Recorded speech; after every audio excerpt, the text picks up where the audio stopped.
Muchas bendiciones para ustedes que escuchan la palabra de Dios. Y gracias por escuchar la palabra de Dios. Y de seguro están recibiendo grandes bendiciones en su vida, porque la palabra de Dios trae bendiciones. Seguimos trabajando en el Evangelio según San Marcos. Hoy vamos a trabajar en el tema 46, que lo hemos titulado La fe que vence lo imposible. Así como escuchó, la fe que vence lo imposible.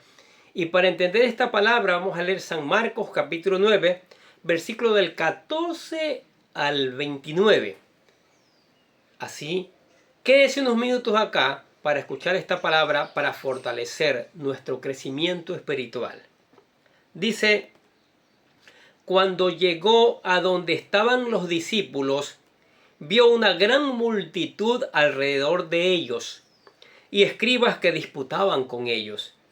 Y enseguida toda la gente, viéndole, se asombró y corriendo a él le saludaron. Y él les preguntó: ¿qué disputáis con ellos? Y respondiendo uno de la multitud, dijo: Maestro, traje a ti a mi hijo que tiene un espíritu mudo, el cual, donde quiera que le toma, le sacude y echa espumarajos y cruje los dientes y se va secando. Y dije a tus discípulos que lo echasen fuera y no pudieron. Y respondiendo él les dijo: oh generación incrédula, ¿hasta cuándo he de estar con vosotros? ¿Hasta cuándo os he de soportar? Traédmelo. Y se lo trajeron, y cuando el espíritu vio a Jesús, sacudió con violencia al muchacho, quien cayendo en tierra se revolcaba, echando espumarajos. Jesús preguntó al padre: ¿cuánto tiempo hace que le sucede esto? Él dijo: desde niño, y muchas veces le echa en el fuego y en el agua para matarle. Pero si puedes hacer algo, ten misericordia de nosotros y ayúdanos. Jesús le dijo: si puedes creer, al que cree, todo le es posible. E inmediatamente el padre del muchacho clamó y dijo: creo, ayuda mi incredulidad. Y cuando Jesús vio que la multitud se agolpaba, reprendió al espíritu inmundo, diciéndole: espíritu mudo y sordo, yo te mando, sal de él y no entres más en él.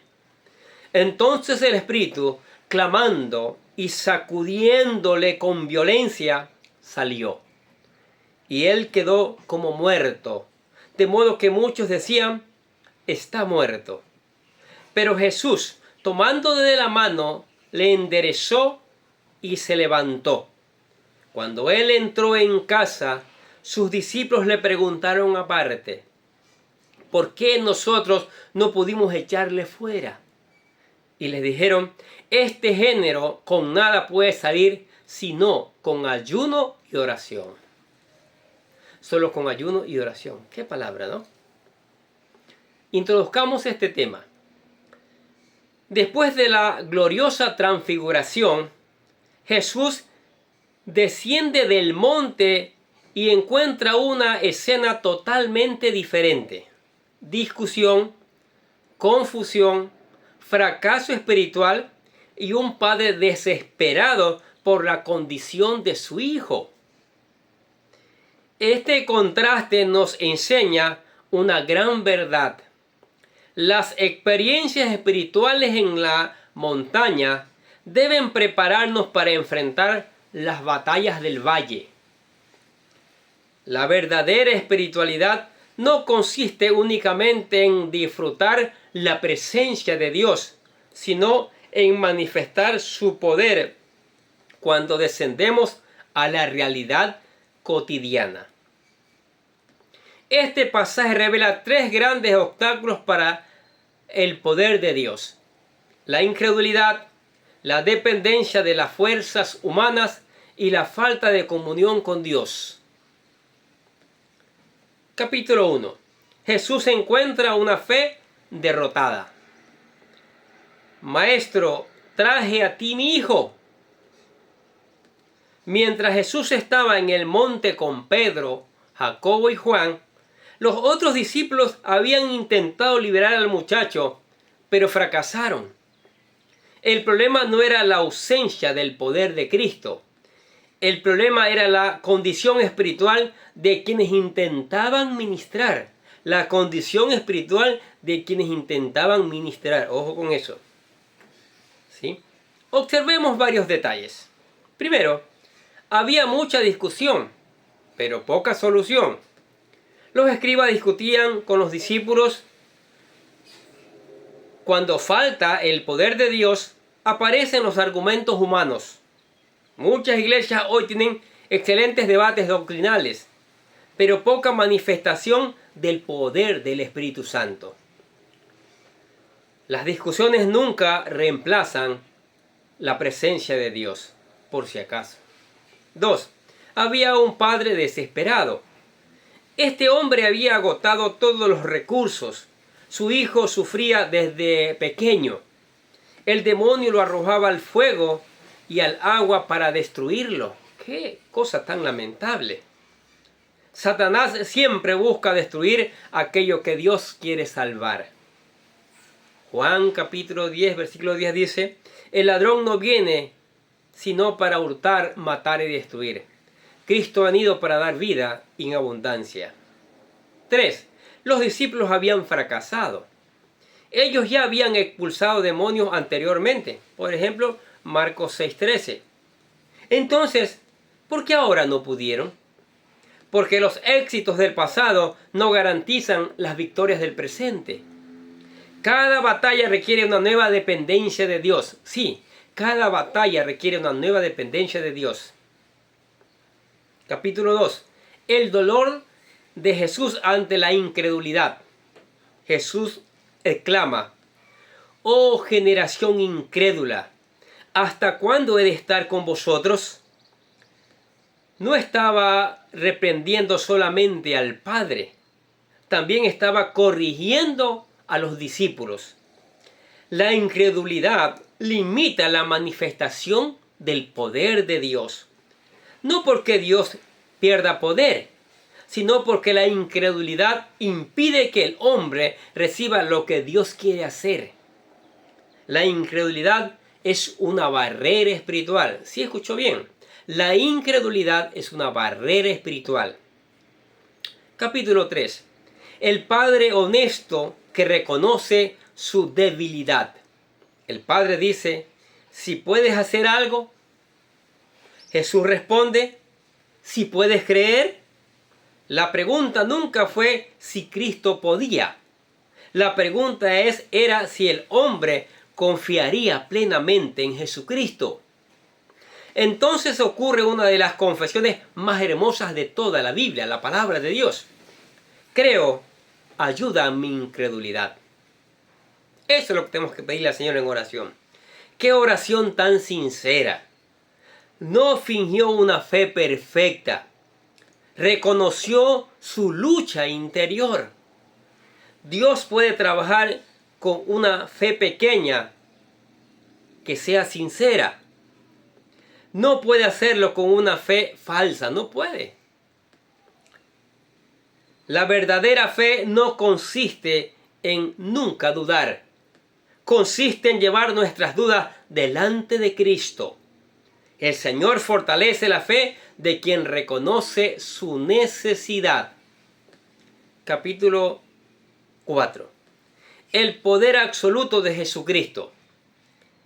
Jesús reprende al espíritu inmundo. No utiliza rituales, no realiza ceremonias, simplemente habla con autoridad, porque toda autoridad le pertenece a Él. Lo que dice Mateo capítulo 28, versículo 18. Toda potestad me es dada en el cielo y en la tierra. Sí. El demonio solo sale violentamente. El muchacho queda como muerto. lo levanta y le devuelve completamente la vida. Los milagros maravillosos del Señor Jesucristo. A Él se rinde todo el universo. Aquí vemos una imagen del Evangelio. Cristo no solo expulsa el mal, también restaura completamente al ser humano. Y eso es lo que quiere hacer con cada uno de nosotros, pero el corazón del ser humano está duro hoy día. No quiere reconocer a Cristo como su Señor y Salvador. Muchos tienen una fe fingida, ¿sí? O aparentada. No como este hombre que le dice: ayuda a mi incredulidad. Capítulo 5. El secreto del poder espiritual. Los discípulos preguntan: ¿por qué nosotros no pudimos echarle fuera? Jesús responde: este género con nada puede salir, sino con oración. Algunos manuscritos antiguos incluyen también la palabra ayuno. El punto central permanece igual. El poder espiritual nace de una vida de comunión con Dios. Los discípulos intentaron hacer la obra de Dios usando experiencias pasadas, pero olvidaron depender diariamente del Señor. La oración no cambia el poder de Dios. La oración cambia al creyente para que Dios pueda usarlo. 3 grandes lecciones encontramos aquí en este valioso tema, en este pasaje. Primero, el ministerio sin oración termina en fracaso. La actividad nunca sustituye la intimidad con Dios. Podemos trabajar mucho, pero sin comunión, el poder desaparece. 2. La fe verdadera depende completamente de Cristo. No de emociones, no de experiencias, no de métodos. La fe descansa únicamente en Jesús. Tercero, toda victoria espiritual comienza de rodillas. Antes de enfrentar al enemigo en público, debemos haber estado primero a solas con Dios. La autoridad pública nace de la comunión privada. Veamos algunas aplicaciones prácticas para la vida de este tema. No permitas que los fracasos destruyan tu fe. Lleva tus dudas sinceramente delante de Cristo. No vivas del pasado espiritual. Busca diariamente la presencia de Dios. La oración debe ser una forma de vida, no un recurso de emergencia. Jesús sigue teniendo autoridad absoluta sobre toda fuerza del mal. Ninguna situación es demasiado difícil para el Señor cuando confiamos plenamente en Él. Así es. Entonces podemos concluir este pasaje que nos demuestra 2 clases de personas. Unos discípulos que tenían experiencia, pero habían perdido la dependencia. Un padre que tenía poca fe, pero un corazón completamente rendido. Sorprendentemente, Jesús hizo el milagro no por la perfección de la fe del Padre, sino porque ese hombre llevó su debilidad al único que podía transformarla. Muchos creyentes hoy viven agotados intentando resolver las batallas espirituales con sus propias fuerzas. Confían más en su conocimiento, en su trayectoria o en sus capacidades que en la experiencia constante de Dios. En su presencia, el resultado es el mismo que experimentaron los discípulos: esfuerzo sin poder. Solo no podemos, es con el poder de Dios, estando en comunión diariamente con Dios. La conmovedora oración del Padre, creo, ayuda a mi incredulidad. Sigue siendo una de las expresiones más sinceras de la fe cristiana. Dios no busca personas que aparenten una confianza perfecta, sino corazones humildes que reconozcan su necesidad y dependan totalmente de Él. Cuando descendemos del monte de la adoración al valle de las dificultades, descubrimos que la verdadera fuerza no proviene de nosotros, sino de Cristo. Allí, donde la capacidad humana termina, comienza a manifestarse el poder del Señor Jesucristo, el poder del Dios Todopoderoso. La gran enseñanza en Marcos capítulo 9, versículos del 14 al 29 está en que la fe que se sostiene en una vida de oración abre el camino para que Dios haga posible lo que para el hombre es absolutamente imposible. Quien pertenece o permanece cerca de Cristo nunca enfrenta solo las batallas de la vida, porque el poder de Dios siempre supera cualquier imposibilidad. Mire, separados de mí, nada podéis hacer, dijo en Juan capítulo 15, cuando habló de él, que él era la vid y nosotros las ramitas, los pámpanos. Ahora dice, yo quiero estar unido a Cristo, yo quiero tener una fe que el Señor ayude en mi incredulidad como le ayudó a este padre. Muy bien, lo primero que tiene que hacer es reconocer al Señor Jesucristo como su único Salvador, como aquel que derramó su sangre para limpiar, su único mediador y el único que le puede llevar a la vida eterna. Aquí le presentamos lo que llamamos la oración de fe para dar ese primer paso, convertirse en un verdadero hijo de Dios. Repita conmigo. Querido Dios, sé que soy un pecador y que nada de lo que hago puede hacerme ganar el cielo o la vida eterna.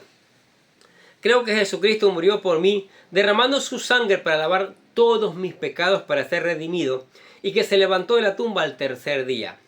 Ahora mismo lo recibo como mi Salvador personal, confiando solamente en Él como mi único camino al cielo. Señor Jesús, séllame y lléname con tu Espíritu Santo, y escribe mi nombre en el libro de la vida para ser salvo. Y decimos gracias, amado Padre Celestial, por regalarme la vida eterna. ¿Aceptó al Señor? ¡Wow! Es la mejor decisión que usted ha dado en toda su vida. Ahora lea la palabra de Dios, ahora ore, ayune, vuelva a leer cada día, ore, dele gracias al Señor por la palabra. Escuche esta palabra que es del Señor, que lo estamos mostrando con las citas bíblicas, para que sea verdadera. Para que usted crezca espiritualmente, busque obedecerla, busque ponerla en práctica. Y una vez puesta en práctica, reenvíela, enséñele a otros, a su familia, compañeros de trabajo, de colegio, tal vez de deporte. Reenvíe esta palabra a otros para que también conozcan y le digan al Señor y le digan, Señor, ayuda a mi incredulidad. Aumenta mi fe. Quiero creer. Y nosotros desde acá estaremos orando por ustedes. Estaremos pidiéndole al Señor que su gracia maravillosa esté con ustedes, con su vida, con su familia, con todos sus proyectos, con el trabajo evangelístico, de enseñanza que usted haga. Sí, Dios les bendiga abundantemente.